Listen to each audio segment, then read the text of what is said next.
Trinidad and Tobago, and welcome to Season 2 of Adaptive Adjustments. I'm your host, Antonica. For today's episode, we're going to be focusing on mental health, the importance of adhering to your mental health, and simple yet practical ways to manage and monitor your well-being.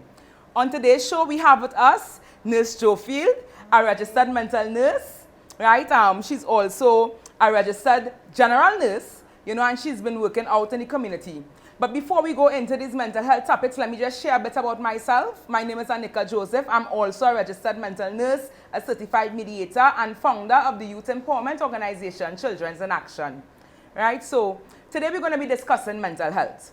When we talk about the topic of mental health, we think about anything that ranges from your social well-being to your emotional well-being, also your psychological well-being. Your mental health plays a very integral part in your daily functioning. It affects your mood, the way you interact with others, and many, many more. So we're going to be chatting a bit with Nurse Joefield here, that she's going to share a bit with us about mental health. Just give us a little definition about mental health, what you see it to be. Hi, good afternoon, everyone. It's wonderful being here with you, Antonica. Good afternoon to your live audience. So when we talk about mental health, most times people think that mental health is someone's deranged running around with a large stick, but we focus on mental health. We say that it's a state, it's individual, where people realize their full potential. It is also where people can cope with the normal stresses of life. As well, they are able to contribute productively and fruitfully to their community, in their families, in their workplaces. It is not merely just the absence of a mental health illness, right? What we say is that everyone has mental health, but some people have mental illness. Okay, lovely. So, when we think about that, sometimes we're just having a bad day, and our mood may not be where we would like it to be. Right. So, does that classify as mental illness, or is it that we're just having an emotional breakdown? Sometimes we all have stress. Stress is a normal part of life. As we said, but the ability to cope with the normal stresses of life. Normal stress is like traffic in Trinidad and Tobago. Normal stress may be, having an argument with your spouse or with your children. Stress left unchecked, it can lead to difficulty with functioning at your job, in your home. So, but stress is a normal part of life. Sometimes we even want to consider that mental wellness or mental disorders can also be something that is hereditary. It can be biological, so you may have a series of mental illness within the family, yes, and that may even trickle down to your well-being. So, there may also be instances where you may be exposed to trauma, or there may be an incident that took place that may, just send you a bit off, and it may affect your functioning as well. So these are also some factors that may contribute towards one's mental health. Yes. Yeah? Yes, they are. But what we would like to stress in this technological age that we are in, where we are exposed to so much information, we could just Google and get a definition for anything. Most times what I see is that people, they self-diagnose. But what we want to say that a doctor is still the only person who can diagnose a mental illness. Yes, because we really find a lot of persons, they find that they're having a bad day and they may just go up on the internet, and there are so many different possibilities, yes, to brand, yes, what you may be experiencing. And a lot of persons tend to go out there and, they, as she said, they self-medicate. And that is an absolute no-no. You want to make sure and check with the mental health professionals, get their, professional diagnosis, yes, based on your different manifestations. Yes. Yeah. So true. So as we're on the topic of self-diagnosing, we would like to share a bit with the audience, what are some of the early signs of mental disturbances in persons. So, when you look at some people may have trouble sleeping at night, right, or they may be too sleepy. They may be like overly asleep. Whole day want to sleep, that's something that you need to look into. Some other signs may be loss of interest, yes, in some of your activities. Yes. Now, we're not saying, Trinidad and Tobago, that you all are mentally ill if you're experiencing these symptoms. These are just things that you need to check, pay attention to these different signs that may be happening. You know, what are some other signs, Nurse Joefield, that we would like to look forward? As well as you find, you know, some people, they only want to be alone. As you mentioned before, someone who may usually have been active, they became less active.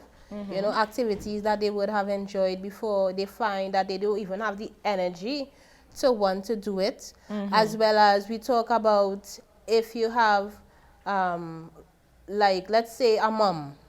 Let's say you're experiencing your normal routine, maybe something like you get up, you see about the children, you make breakfast, you get them ready for school, that sort of thing. But then you find like your energy, you're feeling kind of low. It is normal sometimes that you do go through periods of feeling frustration. But as I said before, is when it's left unchecked and it goes on for a longer period of time, that's definitely when you want to have some sort of, you want to reach out for some sort of help. Okay. That's a really good point. You know, some persons may also, you know, you may experience something really traumatic. And for some reason, you know, that memory may just be there, you know. You can't stop thinking about it. It's always there in the most inappropriate times. That's also something that you need to look at, you know, prolonged memories of a traumatic event, because there's something called post-traumatic stress disorder that a lot of persons may encounter and may also, you know, just brush it to the side and think that, you know, it's nothing. It's just a recap in their minds. But that is something that we really want to look at as well. You know, we have the hearing of voices and seeing of objects that are not there. That's a serious one, Trinidad and Tobago. That's something that you really need to seek professional help with. If you realize that you are seeing things that are not there to other persons, and you are hearing voices or even feeling, you know, like things are running on your skin. It's called tactile hallucinations, auditory hallucinations, and visual hallucinations. So those are also some signs that they would like to look at as well. Are there any others that we could probably mention at the moment that we may have left out? When we look at the very definition of what mental health is, we say that it's individual. So and because we have different life experiences, what one person may experience might be totally different to what someone else experiences. But totally, if we have someone close to us who says, or maybe more than one person who says, you know, I think I find you acting a little bit differently, because sometimes when in our own selves we aren't able to see it, you know. So we could definitely, especially if it's someone that we trust, you know. Another thing that often goes unnoticed is the young people. You know, a lot of the times we think that, you know, we as adults, we are going out there, we are providing for them, but we also want to look at if we've seen any changes in our teenagers, right? Because, you know, teenagers is a time of changes in hormones in the body, you know. They may not know exactly what it is going on, you know. Sometimes some teenagers get very depressed, some get very anxious. So, you know, if we notice it, don't just brush it aside, you know. We could ask them, we could say, you know, son, I notice, you know, this, everything is all right, you know. Yeah, so that will bring me also to the point of feeling hopeless and helpless in some situations. You know, sometimes Trinidad and Tobago, we may go through different experiences, and, you know, we may feel as though we don't have a way out. And because of that, we may tend to start to feel sad, helpless, and hopeless, like there's no solution to the problems. That is something, once it's prolonged, you really need to look into seeking some type of assistance as it pertains to, you know, getting back on track. You know, feeling confident about yourself as well. Because that's something that can really play on us as humans. You know, sometimes we may not show it, we may not tell anyone, but we may be experiencing that feeling of hopelessness or helplessness based on a particular situation. And we may not know how to move forward. So, you know, that's also an indicator that we are a bit, you know, disturbed as it pertains to our equilibrium mentally. So, you know, we're going to move into the aspect of how to manage, you know, how to manage these different mental instabilities that we may experience from time to time. And in doing so, you know, we want to first assess the situation. We want to look at the situation that is taking place, you know. How does it affect me? How often am I feeling the way that I am? You know, what are the triggers that cause me to feel the way that I'm feeling? You know, because sometimes we may be going through something and we may never even notice it, you know? Yes. We just realize that I'm snapping at this one, I'm snapping at my child more often. Yeah. But the question is, what's causing it? Right. You know, so we really need to look into that assessment within ourselves. Yes. You know, and Yeah. see what's causing the problem. Right. You know, from there, I would like to think that we could also look into, you know, figuring out exactly what the problem is. Yes. You know, once you get a handle on how often it's happening, what are the triggers involved, then we'll be able to say, well, okay, I'm officially sad. This officially makes me sad. You know, this problem is bothering me. I have an issue with this particular situation that is happening.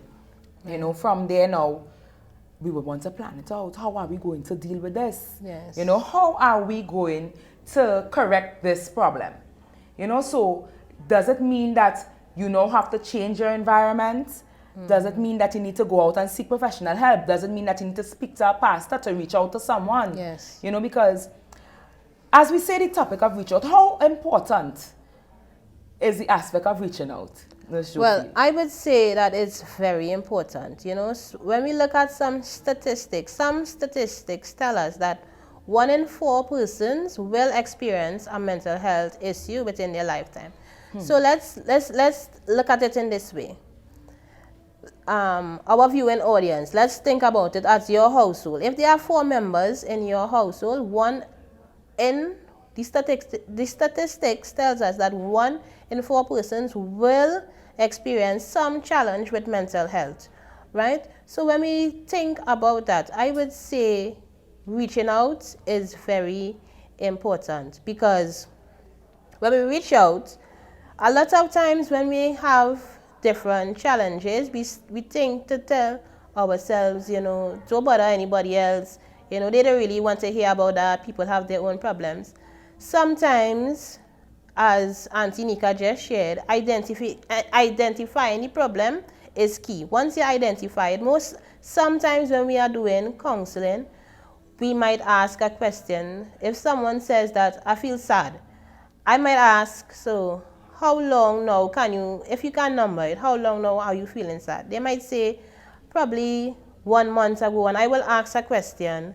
Anything happened around that time that you can think about that would cause you to be sad? Most times it is an event that happened that they didn't even think it was something serious, you know, and that is one of the things that reaching out does. It is like you're hearing your voice outside of your head, and most times people are able to come up with identifying the problem just simply by reaching out. Yeah, reaching out is really something that, you know, there's no shame in it. Sometimes we tend to let pride take, you know, the better of us, and we think that, you know, I don't want to tell anyone the way that I'm feeling because I'm so ashamed of it. But really and truly, most times, you're not the only person that would be experiencing a situation like that. And even when you reach out to professionals, the thing about it is that we are, you know, that's our profession. We are bound by confidentiality. And the thing about it is that when you reach out to someone and you pour that out, you're also self-healing. Yes. You know, you are letting it out of your system. So you feel better, you feel lighter, you're now able to go about with your chores, go about with your activities of daily living a bit better than you would before. You know, and it's held in the strictest confidence. Yes. You know, so there's no shame in reaching out to a mental health professional. You know, there's a lot of stigma attached to it, but it's really unnecessary. So Trinidad and Tobago, if you guys are feeling stressed about anything and you think that you're unable to deal with it on your own, I would suggest that you reach out to someone that would be able to assist you. You know, there are pastors, there are also counselors, there are mental health wellness centers throughout the country, you know, so that we are here to help you guys. Yes. You know, so reach out. It's very critical that you reach out. Yeah. You know, and once you do that, you tend to be able now to implement the changes that are needed to carry out, you know, your plan of care. So let's say that you realize that when you go to a particular environment, you know, that causes you to feel a particular way, you know, now in implementing your plan, you find that you now put it into practice. So does it mean that I have to go to counseling sessions? Yes. You know, there are the counseling sessions, I'm open, I'm honest with myself and with the counselor, you know, and you know, you actually make the move, you make the step, and you stick to it. You know, you don't just go one time and say, well, look, this person ain't doing anything for me, you know, and you stop going. You trust the process, you know, and you keep going through. Yeah.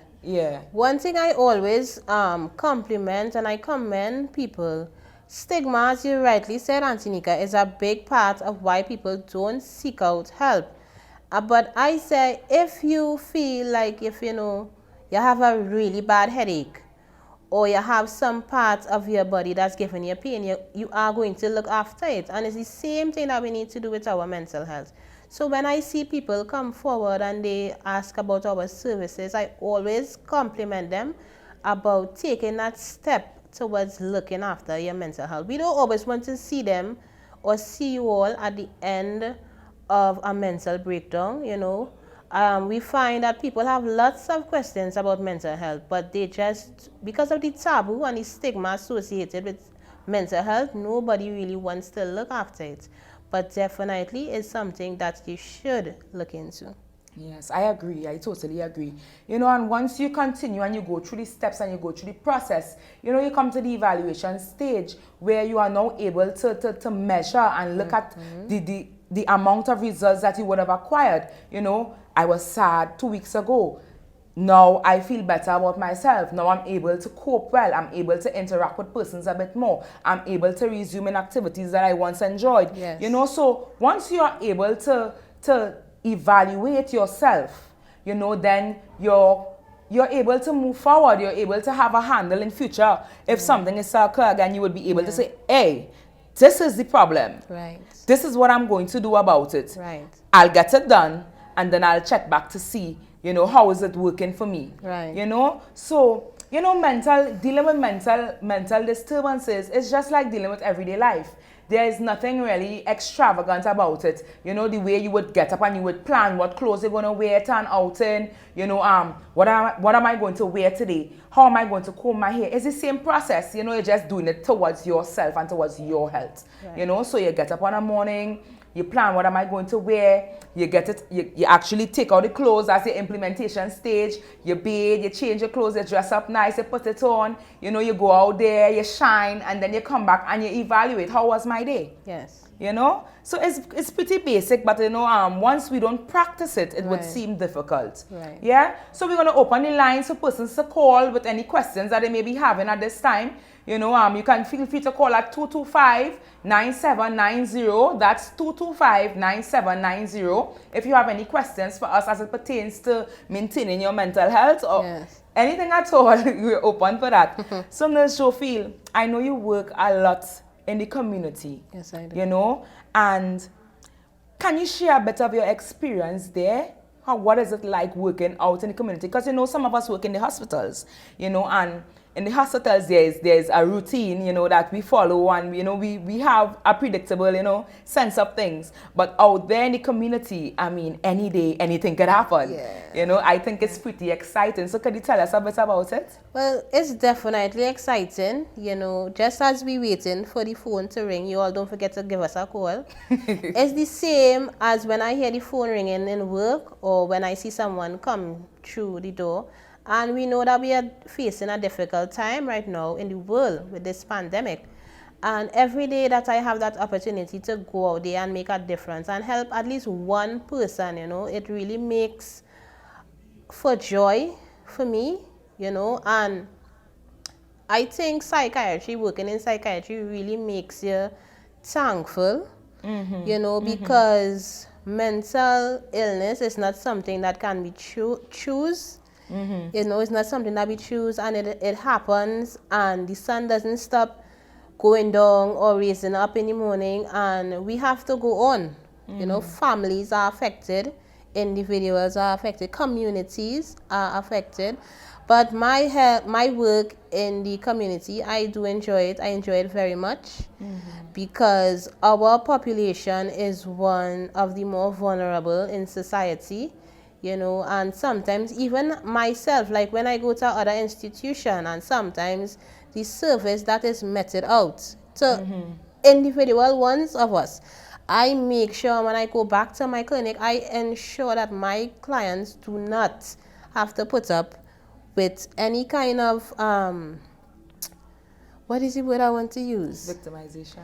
Any kind of victimization. I want them to know that when they come to our health center, that they know they're gonna get the best care, they're gonna be addressed as a human being, because so many times we can look down on persons with mental illness, but that is the community that we serve, and I enjoy doing it. Okay, so there are a lot of different wellness centers throughout the country, that you guys can feel free to visit in the event that you are experiencing any type of disorders or any type of disturbances. There are under the Northwest Regional Health Authority, there are quite a few, you can also visit the health centers. They have particular days, They will have particular days. So there is mental health services available nationwide. Wherever you live, there is this is the Directory of Mental Health Services up. There is a day and a health center where you can visit to get some of that help, some of the services that we offer at our outpatient clinics or at our wellness centers, mental health assessments. You can get psychiatric worker, social worker counseling services. You can get medication, treatment, right? Some of the wellness centers also offer different types of therapies, occupational therapy, music therapy, different things. So, and when you visit the local health center closest to where you live, you can just inquire and they will be able to tell you exactly what health center and what day you might be able to access some of that service that you need. So we have health centers, we have mental wellness centers all the way from Carenage straight to Tobago. So they are like channeled in different regions. We have the Tobago Regional Health Authority, we have the Southwest Regional Health Authority, the Eastern Regional Health Authority, the Northwest Regional Health Authority. And the North Central Regional Health Authority. Yeah, the North Central Regional Health Authority. There are also mental health services available for children. Yes. In case you have been wondering, we have the Child Guidance Clinic. Yes. They fall under the Northwest Regional Health Authority as well. They also have regions within Mount Hope, which would fall under North Central. Right? And we also have in the East as well. Yes. We have the Child Guidance Clinic, where you can take the child Monday to Friday between the hours of 8 to 4 to have an intake assessment done for them. If your child is behaving, a little strange, a little conduct disorder. Behavioral problem. Yeah, we are there to help, It's at number 74 Pembroke Street, Port of Spain. Right, the numbers are there on the screen for you to call in the event that you need to get assistance. Yes. Yeah? Right. Yeah, so, guys, mental health is not like it was before. They have decentralized it. There are branches available for your assistance. Yes. There are numbers to call. You can log on to the Ministry of Health's website. You will get all the information that was just posted there for you. You're going to get the numbers to call, the dates, the time, the exact location of the centers, once you need to reach out to anyone for your assistance. Yeah, so moving forward, we want to talk a bit about staying positive. Staying positive have a lot to do with maintaining your mental health, because sometimes we go through something and we get the help we need. We feel better for a time and then something happens. Yeah. And we go right back to square one, and the key to staying positive is always believing that you are bigger than your circumstances. Right. Yeah? We want to always encourage persons to trust God as well. Amen. Because He's the maker. He's the person that began everything, and if He sees it fit that you're going to be recovered, you're going to be recovered. So believe in yourself. Stay positive in all that you do, despite what may come your way. Yes, you may be on medication, but it wouldn't last forever, because ideally, the sooner that you seek professional assistance or medication is the better your chances of recovery. Right. Yeah, so when you wait until things are really far gone, then you set yourself back, So once you keep thinking positive and you go out there and you seek the help that you need at an early stage, the chances are you're going to be back up on your feet and running like normal in no time. Yeah? And part of staying positive is also keeping close tabs on the negative as well. Yeah. You know, knowing situations that are really negative or persons, you know, and recognizing that, you know, there is that change in your mood when you view a certain type of articles or you look at certain videos, and take checks on that as well. That's part of staying positive as well. Yes, yes, yes. Also, you know, helping others.